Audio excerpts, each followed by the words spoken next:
देऊ काय होतं, तो नाचता नाचता शंकराच्या डोक्यावर हात ठेवायचा प्रयत्न करतो. मग खरा राबणारा बूथ मधला कार्यकर्ता असेल, खरा राबणारा उन्हातानातला कार्यकर्ता असेल, ग्रास ग्राउंडला जाऊन राष्ट्रवादी काँग्रेस पक्ष आणि अजितदादांचा प्रचार प्रसार करणारा कार्यकर्ता असेल, हा कार्यकर्ता मागे राहतो. चंदन तो घिस जाते रह जाते नीम के खोड और असली साधू चले जाते रह जाते चपाती चोर. खरे माणसं मागं पडतात आणि हे शहाणे पुढे येतात. दादाला विनंती केली की आता वरदान देताना थोडी हात जोडून विनंती आहे की काही लोक ही 3 लोक आहेत, गालिबचा फार शेर आहे चांगला, जरा संभल के करो बुराई, जरा संभल के करो गैरों से हमारी बुराई, तुम जिसको जाकर बताते हो वो हमें आकर बताते हैं. लक्षात आलं बाजून टाळ्या क्या बात है म्हणजे. जरा संभल के करो गैरों से हमारी बुराई, तुम जिसको जाकर बताते हो वो हमें आकर बताते हैं. आणखी एक शेर है, दुख इस बात का है कि शक किया तुम. आता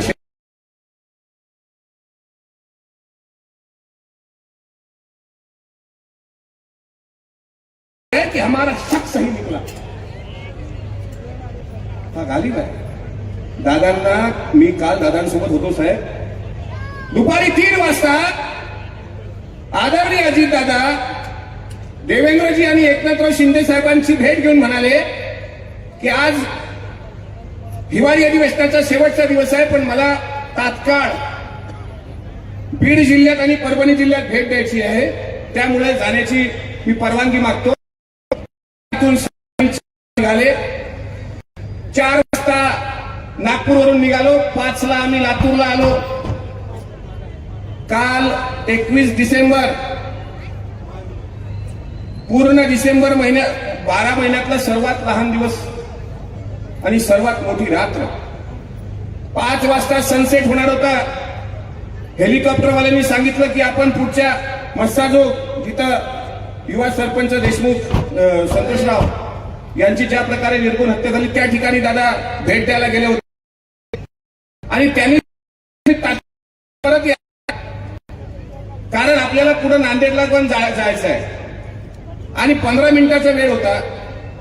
दादा गेले, कुटुंब प्रमुखांची भेट घेतली, कुटुंबाची भेट घेतली, भावाची भेट घेतली.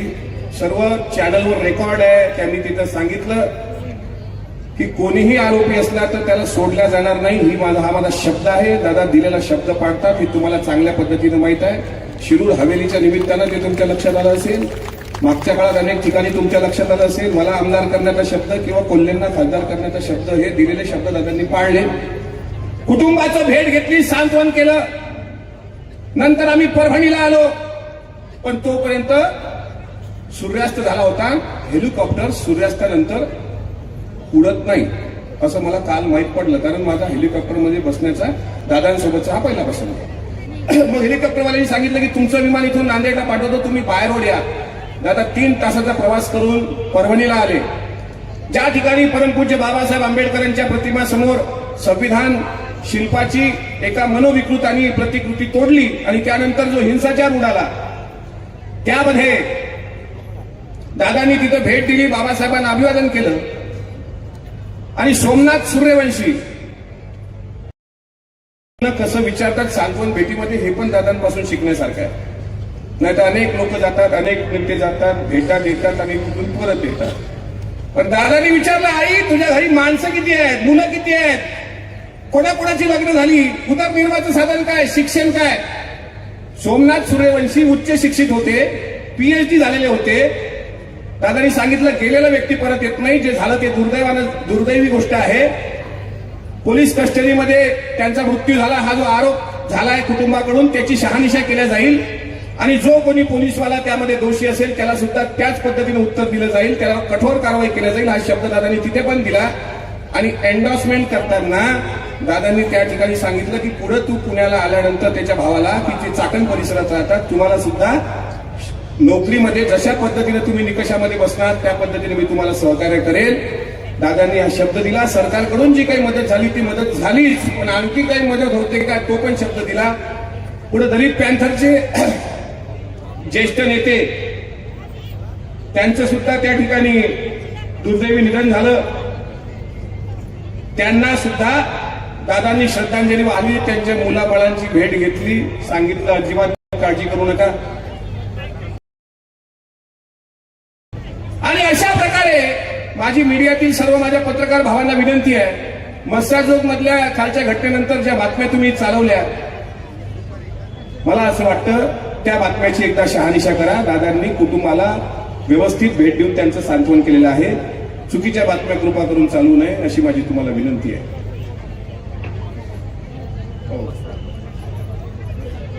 आज माझे सहकारी चाकणवरून आले विशाल तुर्वे, त्यांनी एक प्रतिमा दिली, स्वराज्य, आरक्षण, शिक्षण, संविधान is equal to Ajitdada Pawar साहेब. या चारही तत्वाचा परिपाक ज्या नेत्यांमध्ये आहे. पण नुसतं फक्त बाबासाहेबांचं नाव घ्यायचं. रात्री हे सगळा प्रवास चालू होत असताना दादा 2 वाजता पुणे विमानतळावर आले, 1 वाजता. तिथून 2-2:30 वाजता बारामतीला पोहोचले. मी सोबतच होतो. म्हटलं इतक्या वेळ प्रवास करून सकाळी 5 वाजता बारामतीचे विकास कामं पाहायला दादांनी सुरुवात केली. इतक्या वेळ डॉक्टर जितेंद्र आव्हाडांनी जर काम केलं तर मला असं वाटतं त्यांना 15 दिवस सक्तीच्या रजेवर जावं लागेल. कारण ते झोपतात रात्री 2 वाजता आणि उठतात दुपारी 2 वाजता. त्याच्यामुळे रात्रीच्या उशिरा जागरणामध्ये त्यांचे ट्विट येतात. असा कुठला नेता आहे की सकाळी 5 ला उठून 6 ला सुरू होऊन आता सातत्यानं जनतेचे प्रश्न सोडवण्यासाठी कटिबद्ध असतात. बोले तैसा चाले त्याची 100वी पाऊले तुकोबांनी सांगितलंय. जे बोललं ते करणार. मी इथं का महत्व सांगायला आलोय, बारामतीकरांना मी दादांबद्दल सांगावं म्हणजे सूर्याला तो दिवा दाखवण्याचा प्रकार आहे, सूर्याला पंथी दाखवण्याचा प्रकार आहे. तुम्हाला प्रत्येकाला जर एखादा अनुभव विचारला तर प्रत्येकाकडे एखादं पुस्तक लिहिलं तरी असा प्रदीर्घ अनुभव आदरणीय दादांबद्दल आहे. त्याबद्दल मी काही वेगळं सांगायसाठी आलेलो नाही. माझ्यासारख्या फाटक्या घरातल्या कमी शेती असलेल्या सर्वसामान्य कुटुंबात ज्या दादांनी कधी जात बघितली नाही माझी, जी लोक दादांवर आता जातीयवादाचा आरोप करायला लागली, त्यांना मला सांगणं आहे की आमच्या पक्षामध्ये तिकीट वाटताना सुद्धा मुस्लिम समाजाला दादांनी कसं प्राधान्य दिलं. सना मलिक मुस्लिम उमेदवार, नवाब मलिक मुस्लिम उमेदवार, नजीब मुल्ला मुस्लिम उमेदवार, झिशान सिद्दीकी आणि हसन मुश्रीफ साहेब उमेदवारी सर्व जातीला. आदिवासी समाजात नरहरी झिरवाळ साहेब, लहामटेजी खोसकर साहेब, नितीन पवार, धर्मराव बाबा आत्राम. 10 पैकी 4 ओबीसी म्हणजे 40% वाटा, 4 मराठा म्हणजे 40% वाटा, 1 मुस्लिम म्हणजे 10% वाटा, 1 आदिवासी म्हणजे 10% वाटा. अशा प्रकारे सर्व सोशल इंजिनिअरिंग साधलं जाईल, सर्व समाजाला न्याय मिळेल. मग अमोल मिटकरी सारखा फाटक्या घरात जन्माला आलेला माणूस आमदार बनवणं असो किंवा बिग बॉस मध्ये स्वतःच्या कर्तृत्वावर झळाळी करून महाराष्ट्रात बारामतीचा नावलौकिक पोहोचवणारा सूरज चव्हाण असो, त्यांना सुद्धा दादांनी शब्द दिला होता की सूरज पुढच्या दिवाळीपर्यंत तू तुझ्या घरात जाशील राहत्या. हा शब्द देऊन प्रत्येकाचा सन्मान, बहुजन समाजाचा सन्मान करणारा नेता म्हणजे दादा आहे. दादांचं ते व्हिजन आहे महाराष्ट्रामधलं. बारामतीचा विकास तुमच्या डोळ्यासमोर आहे. विकास कामांवर दादांनी मतं मागितली, टीका टिप्पण्या झाल्या असतील त्याकडे लक्ष दिलं नाही. अनेक विषयाचे घोट पचवले त्याकडे लक्ष दिले नाही. अनेक प्रसंग आले त्याकडे लक्ष दिलं नाही. दादांसोबत आदरणीय सुनेत्राताई, आदरणीय पार दादा, जय दादा आणि त्यांच्या बहिणी आणि विशेष म्हणजे ज्या लाडक्या बहिणींनी दादांना आपला भाऊ म्हणून राख्या बांधल्या, त्या महाराष्ट्रातल्या तमाम बहिणी आणि बारामतीकर सुद्धा ताकणभर सरस ठरून तुम्ही दादांना घवघवीत आशीर्वाद दिला आणि त्याचं फळ महाराष्ट्राला आर्थिक शिस्त लावणारा नेता अर्थमंत्री म्हणून लाभला. आज मला सांगताना अत्यंत आनंद होतोय. महिलांना सुद्धा पुढच्या 2029ला जास्तीत जास्त महिला उमेदवार विधानसभेमध्ये असतील. त्यामुळे महिलांना सुद्धा पुढे कसं आणावं. सोलापूरमध्ये एकमेव तिकीट राष्ट्रवादी काँग्रेस पक्षाकडून मिनलताई साठे या आमच्या महिला भगिनीने दिलं गेलं. सुलभाताई खोडके अमरावतीमध्ये निवडून आल्या, सरोजताई अहिरे देवळालीमधून निवडून आल्या, सना मलिक अणुशक्ती नगरमधून निवडून आल्या आणि अदिती तटकरे ज्या काल महिला राज्य मंत्री झाल्या, महिला मंत्री, महिला व बालकल्याण, त्या सुद्धा महिला म्हणून, युवक म्हणून, युवती म्हणून सर्वांना, आणि अलीकडे कोणी दादांनी अन्याय केला. कसला अन्याय? सगळे तळागाळातले कष्टकरी, गोरगरीब, श्रमकरी सर्व लोक दादांसोबत नेहमी सोबत राहिले. म्हणून बारामतीचा विकास आज आम्ही बघतोय. रविवारचा दिवस आहे. हॅपी स्ट्रीट बघितला आम्ही बारामती मधला. बारामतीत एकदा आलं की असं वाटतं आताच ब्रह्मदेवांकडे बुकिंग करावी का पुढचा जन्म इकडे दे. बारामतीमध्ये काय नटलेली, सजलेली आणि डेव्हलपमेंटनी नगर परिषदची तुमची बिल्डिंग पाहून आम्हाला आमच्या कलेक्टर बिल्डिंगला पाहून असं वाटतं की एकदा तिकडच्या लोकांना आणावून बघा नगर परिषदची बिल्डिंग बारामतीची कशी आहे, बारामतीचे रस्ते कसे आहेत, बारामतीचं डेव्हलपमेंट कसं आहे. प्रत्येकाला वाटतं की आपलं शहर बारामती सारखं झालं पाहिजे. काल मी दौऱ्यामध्ये असताना अनेक लोकांनी म्हटलं, दादा तुम्ही पुणे जिल्ह्याचे पालकमंत्री, नुसते पुणे जिल्ह्याचेच पालकमंत्री होऊ नका. जर होत असाल तर परभणी जिल्ह्याचे पण व्हा, बीड जिल्ह्याचे पण व्हा, अमरावती जिल्ह्याचे पण व्हा. प्रत्येकाला वाटतं की दादा जर जिल्ह्याचे पालकमंत्री झाले तर अधिकाऱ्यांवर सुद्धा, प्रशासनावर जबरदस्त पकड निर्माण होऊ शकतं. आणि दादा उठा, मला एक तरी असा दाखवा की दादा उठण्याच्या अगोदर उठतो, दादा झोपल्यावर झोपतो. असं एकही नाही. त्याच्यामुळे आमच्या नेत्यांबद्दल आमच्या मनात ती भावना असली पाहिजे. इथं माझे भारतीय जनता पार्टीचे सहकारी आहेत. साहेब विचार, माझा एक प्रश्न आहे. तुमच्या पक्षामध्ये कालिदास कोळंबकर नावाचे आमदार आहेत. 9 वेळा कोळंबकर साहेब निवडून आले. किती वेळा? 9 वेळा. माजी वनमंत्री सुधीर भाऊ मुनगंटीवार आहेत. 5 ते 6 वेळा निवडून आले. पण तरी सुद्धा तुमच्या पक्षात एक शिस्त आहे. त्यांना मंत्रिमंडळाची शपथ नव्हती. ते काय कुठे नाराज झाले? दुसरा, आपण एकनाथराव शिंदे साहेबांच्या पक्षाकडे जाऊ. मागच्या काळात तानाजी सावंत आरोग्यमंत्री होते, अब्दुल सत्तार मंत्री होते, त्याच्यानंतर आणखी बरेच लोक त्यात मंत्री होते. त्यांनाही मंत्रिमंडळात स्थान भेटलं नाही. ते कोणी नाराज झालं का? कोणीतरी जोडे मारले? कोणीतरी? मी जरा बोलत असेल, कोणाला वाईट वाटत असेल तर वाटू द्या भावांनो. पण ज्या वेळेस अजितदादांबद्दल चुकीचं वक्तव्य होतं त्यावेळेस मला असं वाटतं राष्ट्रवादीच्या प्रत्येक कार्यकर्त्यांनी सांगावं की आम्ही सर्व बहुजन समाजाची पोरं, अरे तुम्ही जिजाईला जा, तुम्ही देवगिरीला जा, तुम्ही सहयोगला जा, की तुम्ही विजयगडला जा नागपूरच्या. दादाच्या किचन पासून दादाच्या ऑफिस पर्यंत सर्व बहुजन समाजाची पोरं सकाळी 7 वाजता घरी, आपल्याला काही व्यवस्थित कोणाकोणाला चहा नसेल भेटत, पण देवगिरीवर सकाळी 7 वाजता नाश्ता ते ट्रे वगैरे घेऊन येतात ना, सगळी बहुजन समाजाची पोरं आहे. हा पुरोगामी महाराष्ट्राचा अस्वस्थ चेहरा आम्ही दादांना का म्हणतो? काही चूक नसताना, इतका एवढा मोठा विजयश्री खेचून आणलेला असताना महाराष्ट्रामध्ये जाणीवपूर्वक जर कोणी बदनामी करण्याचा प्रयत्न करत असेल, पण एक गोष्ट तेवढीच खरी आहे, माग तुम्ही कितीही बोला पण समोर दादा दिसले, गालिब म्हणतो त्यावर शेर आहे, मेरे दुश्मन भी मेरे मुरीद है शायद, वक्त बेवक्त मेरा नाम लिया करते हैं. मेरे दुश्मन भी मेरे मुरीद है शायद, वक्त बेवक्त मेरा नाम लिया करते हैं. मेरे गली से गुजरता है छुपा के खंजर, रूबरू होने पर सलाम किया करते हैं. गोळीतून जातात तर शस्त्र असतं, पण समोर आले की नतमस्तक होतात. दादा नमस्कार, दादा कसे आहात, दादा एकदम जोरदार, दादा सत्ता आणली, दादा महायुतीत तुम्ही येत. म्हणून म्हणतो भावांनो, जोपर्यंत आपली विठ्ठलासारखी श्रद्धा आपल्या नेत्यांवर असणार नाही. अनेक लोकांबद्दल बोलायचं होतं.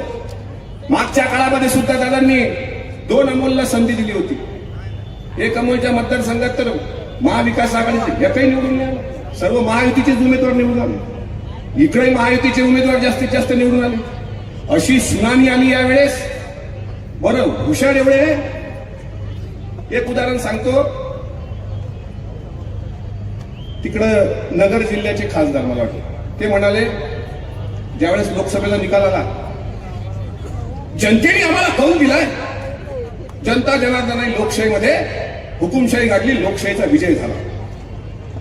आणि आदरणीय ताई विधानसभेला पडल्या, दुसऱ्या मिनिटाला स्टेटमेंट ईवीएमचा घोटाळा आहे. वाह रे वाह. माँ भी भरते हैं तो बदनाम हो जाते हैं और कत्ल भी करते हैं तो चर्चा नाही बनती. तुमच्या सोयीचं झालं तर जनतेचा कौल आणि तुमच्या विरोधात निकाल गेला का? इतक्या ताकदीने 132 जागा भाजपला, 41 जागा राष्ट्रवादीला, 50च्या वर जागा शिवसेनेला का? 1500 रुपये हप्ता महिना द्यायचा जो शब्द अजितदादांनी दिला होता तो दिवाळीच्या पूर्वी खरं झाला की नाही ताई? 7,500 रुपये आपल्या अकाउंटमध्ये आलेत की नाही? आणि आता जानेवारीच्या पहिला हप्ता पण दादानी टाकला असं मला कळलं. नजर टाकला तर टाकून देतील. आता कार्यकाळ सुरू झालाय, नवीन अर्थमंत्री आहेत, अजिबात काळजी करू नका. जे आपले तुम्हाला 1500 रुपये भेटावं म्हणून ज्यांच्या मनात ईर्ष्या आहे, पहाटेचा भोंगा वाजल्यापासून संध्याकाळचा भोंगा वाजल्यापर्यंत त्यांच्या मनात जे ईर्ष्या आहे, तुम्हाला सांगतो दादाचा शब्द आहे, प्रत्येक महिन्याला तुमच्या सन्मानाचा निधी डीबीटीद्वारे थेट तुमच्या अकाउंटमध्ये पडेल. म्हणून आई बहिणींनी आशीर्वाद दिला, शेतकऱ्यांनी आशीर्वाद दिला. कारण शेतकऱ्यांची वीज बिल माफी, आमच्या अनेक शेतकरी बांधवांचं स्वप्न होतं की दिवसा वीज पुरवठा झाला पाहिजे. लाखोच्या लाखो आवाच्या सभा बिल येतात, ते बिल थोडं तरी माफ झालं पाहिजे. धडाकेबाज निर्णय दादांनी, देवेंद्रजींनी आणि एकनाथराव साहेबांनी घेतला आणि वीज बिल शून्य आलं की नाही. मग अंगणवाडी सेविकेचं मानधन, सरपंचांचं मानधन, त्यानंतर ग्रामसेवकाचं मानधन, कोतवालाचं मानधन, लाडक्या बहिणीचे आशीर्वाद. आणि म्हणून वन साइड महायुती सत्तेमध्ये आली. आता 4.5 वर्ष लोकसभा नाहीये आणि 5 वर्ष विधानसभा नाहीये. आता बारामतीचा विकास रॉकेट कसं असतं, रॉकेट तसा विकासाचा आता गतीचं काम दादांनी सुरू केलंय. दादा महाराष्ट्रात तो नेता आहेत. छत्रपती शिवाजी महाराजांचा पुतळा त्या ठिकाणी मालवणमध्ये दुर्घटना झाली, पहिल्या मिनिटाला समोर जाऊन माफी मागितली की ठीक आहे, आमची चूक झाली, आम्हाला माफ करा. म्हणजे अशा प्रकारे आदरणीय दादांचा लढाऊ कार्यकर्ता आता यापुढं दादांचं आगमन या ठिकाणी झालेलं आहे. आपण सर्वांनी जोरदार महाराष्ट्राचा एकच सुवादा अजित दादा, अजित दादा, महाराष्ट्राचा एकच सुवादा अजित दादा, अजित दादा. नाही तुम्ही बाबा त्यांना एकदा जोरदार स्वागत करूया. आपल्या सर्वांचे लाडके महाराष्ट्राचे नामदार, महाराष्ट्राचे अर्थमंत्री आदरणीय अजितदादा पवार साहेब यांचं स्टेजवर आगमन होत आहे. सर्वांनी जोरदार टाळ्या वाजवून त्यांचं स्वागत करावं. त्याचप्रमाणे राज्यसभेच्या खासदार आदरणीय सुनेत्राताई यांचं सुद्धा आगमन होत आहे. त्यांचं सुद्धा जोरदार टाळ्या वाजवून स्वागत करावं. आपले युवा नेते आदरणीय पारदादा यांचं सुद्धा स्वागत होत आहे. त्यांचं सुद्धा जोरदार टाळ्या वाजवून स्वागत करावं. आणि जे मागे उभे आहेत त्यांनी ज्या ठिकाणी जागा असेल त्या ठिकाणी बसून जावं अशी मी आपल्याला विनंती करतो. आपल्यात आणि दादाच्या मनात जास्त वेळ न ठेवता मी एवढं तुम्हाला सांगू इच्छितो की भावांनो, आता आपल्याला चांगल्या पद्धतीनं परत पक्षाची जोरदार बांधणी करायची आहे. आणि इथून पुढे स्थानिक स्वराज्य संस्था असतील, जिल्हा परिषद, नगरपंचायत, मार्केट कमिटी या सर्वांकडे आपल्याला लक्ष देऊन मोठ्या प्रमाणात राष्ट्रवादी काँग्रेस पक्षाची पाळंमुळं आपल्याला आणखी ताकदीनं पुढे न्यायची आहे. आपल्या सर्वांचे मनापासून आभार मानतो. एकदा छत्रपती शिवाजी महाराज की जय आपण म्हणणार अशी मी अपेक्षा करतो.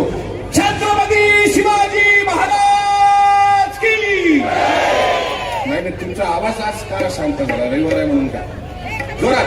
छत्रपती संभाजी महाराज की. उद्या आदरणीय दादा तुळापूरला जात आहेत. छत्रपती संभाजी महाराजांच्या समाधी स्थळाच्या जीर्णोद्धाराचा जो निधी दादांनी दिला आणि 1 जानेवारीला दरवर्षी भीमा कोरेगावला 1 जानेवारी 1918 डॉक्टर बाबासाहेब आंबेडकर गेले होते. आणि हाच विचार मनामध्ये ठेवून दरवर्षी दादा पालकमंत्री असतील नसतील, सत्तेवर असतील नसतील तरी भीमा कोरेगावला शौर्यस्तंभाला अभिवादन करायला जात असतात. म्हणून जाताना एकच सांगतो, काही लोक जे टीका करत असतील, मेरी कोई खता तो साबित कर, अरे बुरा हूं बुरा साबित कर, तुझे चाहा है कितना तू क्या जाने, चल मैं बेवफा सही तू वफा तो साबित कर. एवढं या निमित्तानं बोलतो. आणि एकदा मी महाराष्ट्राचा एकच वादा आपण अजितदादा अजितदादा असं 2दा म्हणावं स्टेजवरचे सोडून. महाराष्ट्राचा एकच सुवादा, महाराष्ट्राचा एकच सुवादा, तेरे सरफिरे परिंदों के भी पर काट सकते तेरे सर फिरे परिंदों के भी पर काट सकते हैं हम, वतन मोहब्बत दिल में है वरना तलवार भी बांट सकते हैं हम. जय हिंद, जय महाराष्ट्र, जय फुले शाहू आंबेडकर, जय राष्ट्रवादी. थँक्यू. महाराष्ट्र गीत या ठिकाणी सादर होत आहे. सगळ्यांना विनंती आहे त्यांनी महाराष्ट्र गीताचा व्हिडिओ